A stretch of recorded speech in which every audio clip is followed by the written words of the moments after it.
What is budget और कौन कौन से टिप्स होते हैं जिससे हम अपनी जो भी फाइनेंशियल प्लानिंग है उसको अच्छे से कर सकते हैं।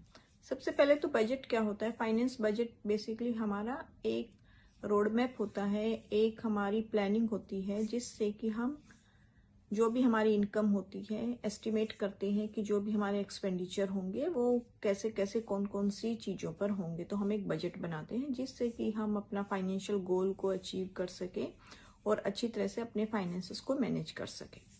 अब इसमें कौन कौन सी कुछ तरीके हैं जिससे कि आपको या मुझे या हम सबको थोड़ी सी फॉलो करनी चाहिए, जिससे कि हो सकता है कि हमें थोड़ी सी मदद मिले अपने फाइनेंस को अच्छी तरह से मैनेज करने में।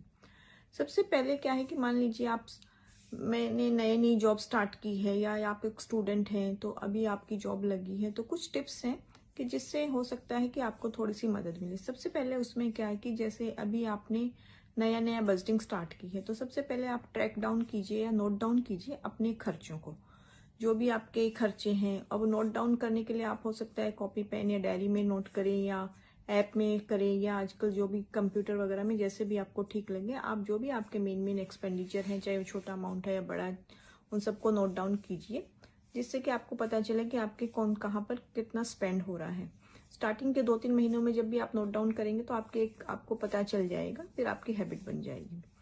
दूसरा इंपॉर्टेंट पॉइंट है कि जो भी हमारी इनकम होती है या सैलरी होती है उसको हमें 3 पोर्शन में डिवाइड कर देना चाहिए। यह रूल सबको पता है, ज़्यादातर लोगों को 50-30-20।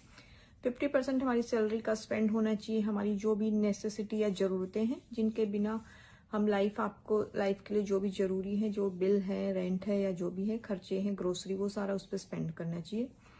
30% हमें अपनी वांट्स पे या जो भी आप चाहते हो, जैसे फॉर एग्जांपल आपको ट्रैवल करना है या बाहर खाना खाना है, घूमने जाना है या मूवी देखने हैं, जो भी हमारी वांट्स होती हैं उन पे स्पेंड करना चाहिए।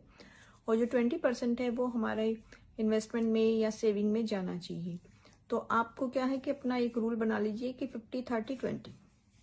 थर्ड इंपॉर्टेंट पॉइंट है कि जो भी हमारी सेविंग की बात चली कि हमें 20% सेव करना है, उस सेविंग को आप कोशिश कीजिए कि ऑटो मोड में या जो आजकल ऑटो डेबिट चला हुआ है उसमें आप अपने सिस्टम में बैंक में लगा दीजिए, जिससे कि आपको टेंशन सोचना ना पड़े कि मेरी सेविंग में जाएगा या इन्वेस्टमेंट में। आपने अगर मान लीजिए कोई आपकी सिप चल रही है या कोई आरडी चल रही है बैंक में, तो आप एक फिक्स डेट पर उसको ऑटो डेबिट कर सकते हैं जिससे कि आप रिलैक्स होके वो आपका इन्वेस्टमेंट चलता रहेगा, आपको सोचने की जरूरत नहीं है। और फोर्थ पॉइंट है कि बीच बीच में आप एक बार महीने में 1-2 बार अपने जो भी एक्सपेंडिचर हैं उनको रिव्यू कीजिए, देखिए कि कहाँ पर ये हो रहे हैं। एक बार अगर मान लीजिए आपको कुछ मॉडिफाई करने की जरूरत है किसी बजटिंग में, तो उसको भी आप चेक कर सकते हैं।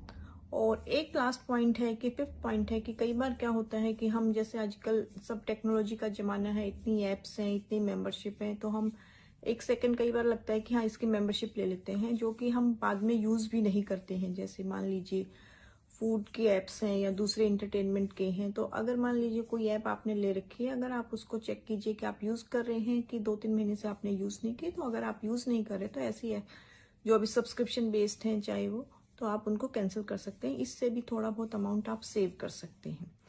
तो हो सकता है ये स्टार्टिंग के कुछ चीजें हैं जिससे कि आपको फ्यूचर में अपना एक अच्छी फाउंडेशन बेस बनाने में हेल्प होगी इन्वेस्टमेंट के लिए। Thank you for watching. Please do like, share and subscribe my channel. Thank you so much.